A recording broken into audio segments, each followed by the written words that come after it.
성경은 우리에게 우리의 발걸음, 믿음의 걸음이 참 중요하다라고 이렇게 말씀합니다. 우리가 잘 알고 있는 시편 37편 31절 말씀에서 마음에 하나님의 법이 있는 사람은 그 걸음에 실족함이 없다라고 이렇게 이야기를 합니다. 여러분 마음에 하나님의 법이 있으십니까? 그렇다면 여러분들의 걷는 그 걸음에 실족함이 없을 줄 믿습니다. 우리 안에 하나님을 향한 그 믿음이 있으면 우리의 그 믿음이 우리의 발걸음에 표시가 된다는 겁니다. 그래서 실족함이 없는 겁니다. 하나님의 복음이, 하나님의 법이 우리 안에, 우리 마음에 있는 사람들의 걸음에 실족함이 없는 이유는 그 걸음에다가 그 걸음에 우리의 믿음이 이렇게 찍혀지기 때문에 실족함이 없는 거예요. 그 믿음이, 왜냐하면 그 믿음이 보이거든요. 하나님께서 이렇게 우리의 믿음이 이렇게 보이거든요. 그래서 실족함이 없게 하나님이 만들어 가시는 겁니다. 왜냐하면 그 믿음과 우리가 믿고 있는 그 하나님이 우리 곁에서 함께 걸어가 주시기 때문입니다. 걸음이라고 하는 말씀을 여러분 이렇게 검색을 한번 해보십시오. 그러면 성경에서 한 35번 정도, 구약에서 35번 정도 나오는데 이 말씀이 대부분 다 시편에 나옵니다. 시편. 왜 여러분 시편에 이 걸음이라고 하는 말이 많이 나올까요? 우리 걷는, 믿음으로 걷는 이 걸음이, 그럼 시편은 노래잖아요. 하나님은 우리의 걷는 이 걸음이 여러분 노래하면서 걷기를 원하시는 거죠. 힘들고 어려운 상황들, 공고한 상황들 많지요, 우리의 삶의 자리에. 그런데 그 상황을 믿음으로 이렇게 걸어가게 되면 그 걸음이 노래가 되는, 걸음 속에서 우리가 하나님을 찬양하며 노래할 수 있는 그 걸음이 될 수 있다라고 해서 여러분 시편에 이 걸음이라는 말이 집중되어 나오는 것 아니겠습니까? 여러분 힘들고 어려워도 여러분들의 믿음의 걸음에 찬양이 있고 노래가 있고 이런 하나님의 은혜가 있는 그런 걸음이 되시기를 축복합니다. 걸음이라고 하는 것은 여러분 단순히 운동성 때문에 중요한 건 아니에요. 걸음이 중요한 이유는 방향성 때문에 중요한 겁니다. 많이 몇백 보를 몇만 보를 걷느냐 이게 중요한 게 아니라, 요즘은 어플에 보면 뭐 걸음을 많이 걸으면 뭐 10원 20원 주더라고요. 그게 중요한 게 아니라, 그게 쌓여서 중요한 게 아니라 걸음은 방향이 중요하기 때문에 성경에서 우리의 걷는 걸음을 소중하게 생각하는 거예요. 그 방향이 삐뚤어지면 아무리 많이 걸어도, 아무리 오래 걸어도, 아무리 먼 길을 걸어도 여러분 그 걸음은 잘못된 걸음이에요. 그러나 짧은 걸음일지라도, 늦게 갈지라도, 여러분 비틀거리며 갈지라도 그 방향이 올바르면 그 걸음은 하나님께서 보시기에 아름다운 걸음이 될 수가 있는 거예요. 우리는 그 방향을 예수 그리스도에게로 맞추고 예수님이 보시는 그 시선을 향하여서 나아가는 것, 이게 우리가 걸어야 되는 걸음이다라는 것을 오늘 우리가 기억하였으면 좋겠습니다. 오늘 본문 말씀을 보시면 여러분 이 걸음은 제가 지금 방금 말씀드린 것은 앞으로 진보하는 그 걸음을 이야기한 거죠. 근데 오늘 말씀을 보시면 예수님께서는 뒤로 물러나십니다. 뒤로 이렇게 물러나시는 그런 모습이 오늘 본문에서 나오잖아요. 물러나다라고 하는 그 말, 그죠? 지혜로운 사람은 여러분 언제 한 걸음 걸어야 될지, 또 언제 가다가 멈춰야 될지, 이걸 넘어서서 언제 뒤로 물러나야 될지를 아는 사람이에요. 가는 것들은 누구나 여러분 욕심에 이끌려서도 앞으로 나아갈 수가 있어요. 자기의 위협을 받으면 멈춰설 수도 있어요. 그러나 뒤로 물러나는 게 이게 쉽지 않거든요. 가다가 그 길에 멈춰서는 것, 여기도 힘들지만 그 멈춰선 자리에서 뒤로 한 걸음 물러난다는 것, 이것도 여러분 여간 힘든 일이 아닙니다. 그러나 하나님의 말씀을 붙들고 사는 사람들은 물러날 수 있는 지혜를 가지고 살아가는 사람들입니다. 여러분 우리가 여러분들 잘 모르시겠구나. 제가 여러분들이니까 가르쳐 드리겠습니다. 우리 모아교회 성도들이니까 제가 가르쳐 드릴게요. 저기 우리 서울에 가면 있잖아요, 기차가 땅속으로 다녀요. 여러분 그거 아세요? 그걸 지하철이라고 그러더라고요. 그걸 지하철이라고 그러더라고요. 거기서는, 서울에서는 지하철이라고 그러더라고요.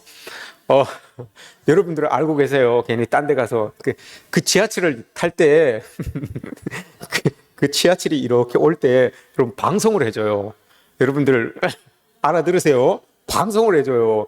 지하철이 이제 들어옵니다 라고 이렇게 방송을 해줘요. 그러면 사람들이 줄을 이렇게 서 있다가 지하철이 이제 와서 딱 서잖아요. 문이 이렇게 열리면 사람들이 뒤로 한 걸음 이렇게 물러서요. 뒤로 다. 방송을 하면서 지하철이 들어오니까 안전선 뒤로 물러나세요, 이렇게 이야기를 합니다. 그럼 사람들이 이렇게 서 있다가 뒤로 이렇게 물러서요. 한 걸음 물러서요. 그럼 문이 쫙 열리고 안에 탔던 사람들이 쭉 나와요. 그죠? 야, 여러분들 대단하시다. 전혀 새롭게 듣는 것처럼 아주 경청하고 계시네요. 와, 대단하시다. 그래요. 한 걸음 이렇게 지하철 문이 이렇게 열리면 뒤로 한 걸음 이렇게 물러섭니다. 엘리베이터도 마찬가지죠. 그죠? 엘리베이터도 우리가 타기 전에 문이 열리고 안에 있는 사람들이 내리고 우린 뒤로 이렇게 물러서 있다가 다 내리고 난 다음에 이렇게 타지요. 이 물러설 줄 아는 이게 묘미죠. 혹시나 타지 못할까 봐서 내리는 사람들이 사람들이 많으면 사람들이 적으면 별로 그걸 뒤로 물러서거나 이런 걸 참 잘해요. 근데 사람들이 많으면 그걸 못해요. 오히려 사람들이 많으면 혹 내가 타지 못할까 봐, 혹 문이 닫힐까 봐 막 물러서야 되는데 뒤로 막 이렇게 앞으로 더 전진해 나가는 그런 모습들을 우리가 볼 때가 있죠. 입구에 바짝 붙어 있는 그런 때를 볼 수가 있어요. 혹 내가 저기에 빠지면 어떡할까? 저 무리에 타야 되는 저 무리에 내가 빠지면 어떡할까라고 하는 그런 생각 때문에 자꾸 앞으로 나아가게 되는 거죠. 여러분, 오늘 한 걸음 물러선다라고 하는 이 의미가 뭐겠습니까? 예수님의 삶을 살펴보면 십자가를 향하여서 여러분, 예수님은 계속해서 나아가죠. 계속해서 나아가십니다. 예루살렘을 향해서 계속해서 나아갑니다. 예수님의 여정에는 보시면 빨리 이렇게 갈 때도 있고 또 멈춰 서신 때도 있습니다. 오늘 경우처럼 물러서신 때도 있습니다. 십자가의 길은 여러분, 십자가의 길은 우리 삶이 전진만이 능사가 아니다. 이걸 보여주는 거예요. 전진만이 능사가 아니라 때로는 설 수도 있고 때로는 뒤로 물러설 수도 있어야 된다. 이게 여러분 십자가의 길입니다. 십자가가 우리에게 보여주는 그런 은혜의 모습입니다. 예수님께서 오늘 뒤로 한 걸음 물러서시다라고 하는 이 말 안에 여러분 세 가지를 같이 이야기하죠. 오늘 본문으로 보세요. 예수님께서 뒤로 물러가사 한적한 곳에서 기도하시니라. 이거 세 개를 한 번에 다 이야기하는 거예요. 여러분 물러서서만 있는 게 아니라 한적한 곳을 찾으시고 그곳에서 기도하셨어요. 이거 세 개가 다 같이 뭉쳐져 있는 거예요. 그냥 물러나는 걸로만 끝나는 것이 아니라 물러섰으면 한적한 곳을 찾았으면 그곳에서 기도할 수 있는 그런 예수님의 모습, 이걸 보는 거예요. 왜 여러분 예수님께서 물러나셨느냐, 한적한 곳을 찾았느냐, 그곳에 가서 기도하셨느냐, 이걸 이제 우리가 봐야 되는 거잖아요. 이 앞에 사건이 어떤 사건이 일어났는가 하면 오늘 말씀 앞에 이제 오늘 무리들이 나오잖아요. 여기 본문에 보시면 예수님의 소문이 많이 퍼져서 수많은 무리가 말씀도 듣고 자기 병도 고침을 받고자 하여 예수님께 막 모여듭니다. 이 무리가 어떤 소문을 들었는가 하면 이 위에 바로 보시면 여러분 문둥병 걸린 사람이 예수님의 은혜로 인하여서 낫게 됩니다. 하나님의 은혜로. 문둥병이라고 하면 이 당시의 사람들은 하나님의 저주다라고 이렇게 생각을 했던 사람들이잖아요. 그런데 예수님께서 그 병을 깨끗하게 해주세요. 그러니 저 사람이 하늘의 능력을 가지고 있는 사람이구나라는 이런 소문들이 사람들에게 퍼진 거예요. 그러니 나도 그럼 저 사람에게 나아가면 나도 깨끗게 되겠구나. 나도 어떤 병이 있든지 저 사람에게 나아가면 씻음을 받을 수 있겠구나. 이런 소문이 사람들에게 퍼진 거예요. 그래서 그 예수님이 어디 있냐라고 해서 여기에 있다라고 해서 많은 사람들이 무리들이 막 몰려드는 겁니다. 무리들이 떼지어 막 이렇게 몰려드는 거죠. 그런데 예수님은 스스로 그 무리들을 떼어내십니다. 떼어내고 물러서는 것. 이게 여러분 뒤로 물러서다라고 하는 그런 의미예요. 무리들이 막 와서 예수님을 환호해주고 예수님께 막 이렇게 예수님의 인기가 막 절정으로 올라갈 때 예수님이 억지로 그 사람들을 떼내는 거예요. 떼내고 자기는 뒤로 이렇게 물러서게 된다라고 하는 거죠. 이런 말씀을 봤을 때, 이런 말씀을 볼 때, 예수님이 명예를 원하시거나 예수님이 인기를 원하시는 그런 분이 아니구나, 환호받기를 원하시는 분이 아니구나라는 것을 우리가 알게 되죠.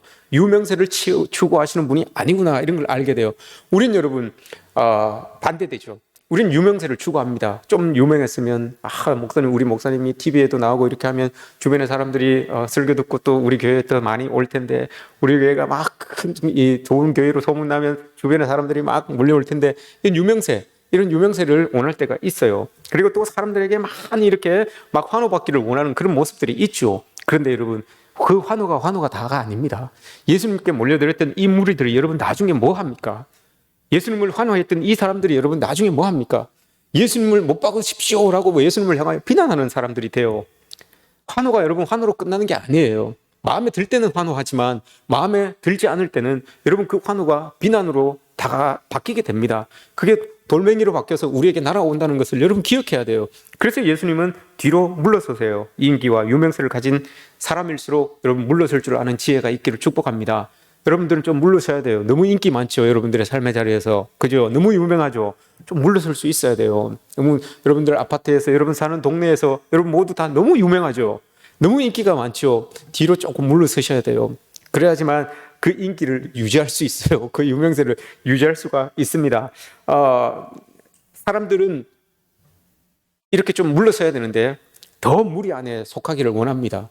더 무리 안에, 더 나를 좋아하는 그 무리 안에 내가 들어가기를 원하고, 또 내가 저 무리 안에 속해야지만 행복할 것 같고, 내가 저 무리 안에 있어야지만 사람들에게서 따돌림 받지 않을 것 같고, 이런 생각들이 있단 말입니다. 그래서 자꾸 무리 안에 들어가려고 그렇게 막 힘쓰고 애쓰는 모습들이 우리의 삶의 자리에서 나타나죠.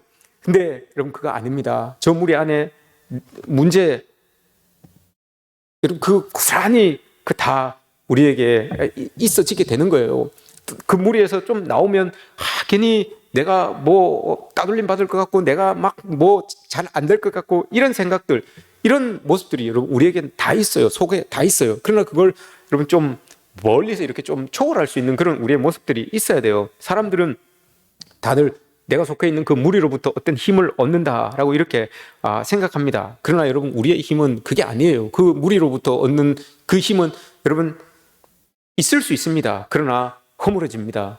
우리의 힘은 하나님으로부터 오시는 힘, 하나님이 주시는 그 힘, 그거 의지할 때 여러분 우리는 굳건히 설 수 있어요.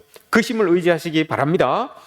무리를 멀리할 줄도 알아야 됩니다. 예수님께서 십자가 지실 때 이 무리들이 야유했던 것을 여러분 꼭 기억하십시오.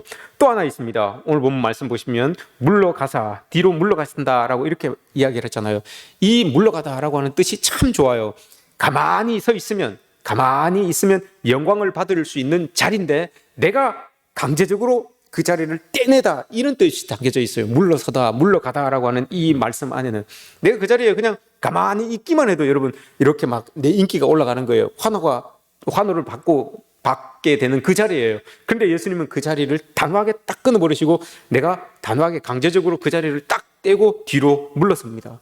뒤로 물러서서 한적한 곳을 이제 찾아 나아가시는 거죠. 한적한 곳은, 예수님께서 찾아가셨던 이 한적한 곳은 여러분 어딜까요? 골방일까요? 아니면 우리 교회 같은 이런 교회일까요? 아니면 저 산속일까요? 어딜까요? 한적한 곳이, 예수님께서 찾으셨던 한적한 곳, 물러나셔서 한적한 곳을 찾으셨는데 그곳이 골방일까요? 어딜까요? 한적한 곳이라고 하는 것은 영적인 자리입니다. 여러분, 영적인 자리. 어디가 됐든지 간에 하나님을 만날 수 있는 자리, 그것이 한적한 자리예요. 딱히 어떤 물리적인 공간을 이야기하는 게 아니에요. 물러서서 내가 하나님을 찾을 수 있는 공간이라면, 내가 하나님과 만날 수 있는 공간이라면 거기가 여러분 영적인 자리이고 거기가 한적한 자리다라고 이렇게 말할 수가 있는 것입니다. 한적한 자리, 여러분 산상수훈에서도 예수님께서 골방을 찾아가서 기도해라 라고 이렇게 말씀하시죠. 그곳이 여러분 하나님을 만날 수 있는 자리잖아요. 영적인 자리예요. 그 골방이. 오병이어를 이 기적을 행하시고 난 다음에 사람들이 막 예수님께 와서 예수님을 왕삼으려고 할 때 예수님이 산 위로 이렇게 가시잖아요. 산으로 가시잖아요. 그곳이 한적한 자리예요. 왜냐하면 그곳이 영적인 자리거든요. 하나님과 기도할 수 있는 자리. 여러분들에게도 하나님을 만날 수 있는, 하나님을 이렇게 하나님과 교제할 수 있는 그런 한적한 곳이 여러분들 집에 한 공간이 있었으면 좋겠습니다. 한적한 곳에서 하나님을 만나서 기도할 수 있는 그런 자리가 여러분들의 삶의 자리에 꼭 한 군데씩 있었으면 좋겠습니다. 회사에 가면 그 한적한 자리가 있었으면 좋겠고, 가정에 가면, 집에 가면 그 한적한 자리가 있었으면 좋겠습니다. 그래서 힘들고 어려울 때마다 하나님 앞에 모든 걸 내려놓고 기도하면서 하나님의 위로를 받을 수 있는 그런 자리, 이런 자리가 영적인 자리, 이런 자리가 여러분들에게 있어지기를 축복합니다. 한적한 곳에 가는 것은 한 걸음 물러서는 것이고 또 하나님 앞에 나아가는 겁니다. 이 두 개가 동시가 되는 거죠. 영적인 이 시선을 가지게 됩니다. 그렇게 되면 한적한 곳에 가서 영적인 자리에 내가 딱 머무르게 되면 하나님의 시선이 이제 나에게 쑥 들어오는 거죠. 하나님의 관점이, 영적인 관점이 이렇게 열리게 되는 겁니다. 내가 여러분 나의 일에 내가 집중하면 우리의 시야가 이렇게 좁아집니다. 내 일, 내 문제, 내 가정, 내 자녀, 이렇게 되면 나와 결부되어 있는 일들을, 문제들을 볼 때마다 우리의 시선이 이렇게 협소해집니다. 넓어지지 않아요. 시야가 좁아져요. 그러니까 여러분 문제, 방법들이, 해결책들이 안 보여요. 있음에도 불구하고 안 보여요. 여기만 집중되기 때문에. 그러나 여러분 한적한 곳에서 하나님과 영적인 교제를 하게 되면 하나님의 시선을 우리가 가질 수 있습니다.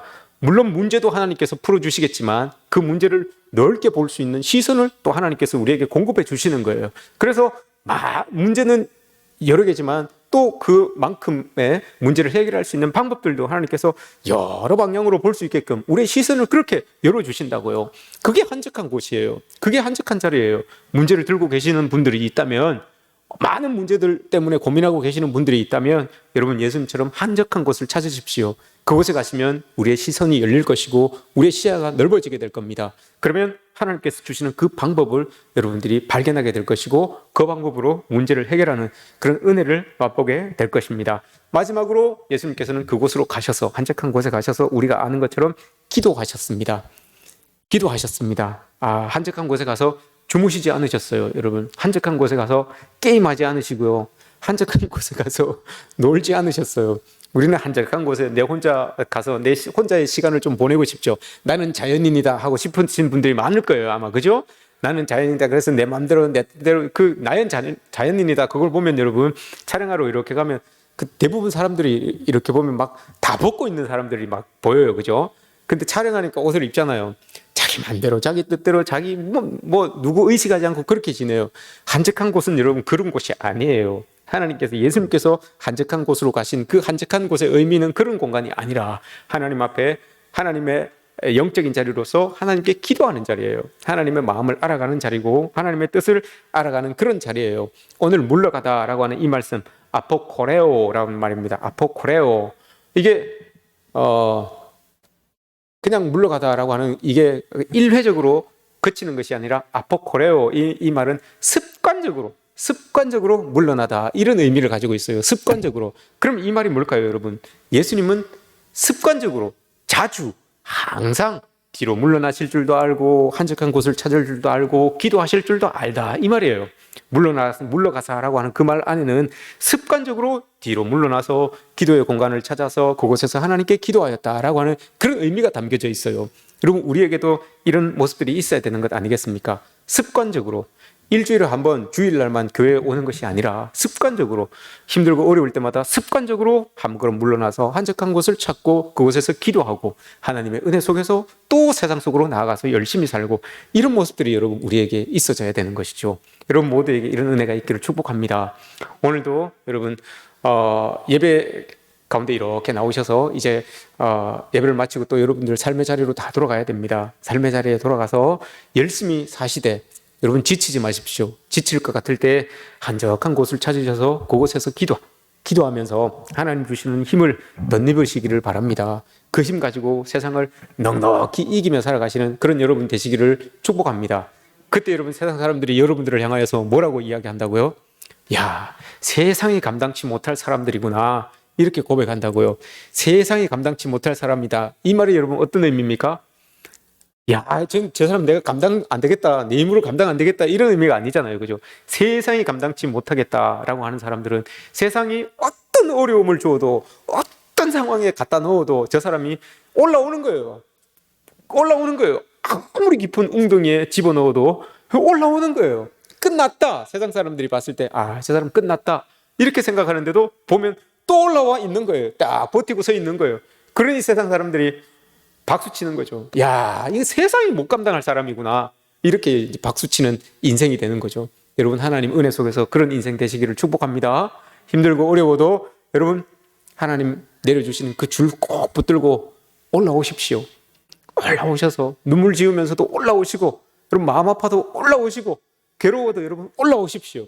그렇게 올라서셔서 하나님을 향하여서 여러분 크게 부르짖고 또 한 번 한 걸음 더 앞으로 나가시는 저와 여러분들 되시기를 주님의 이름으로 축복합니다.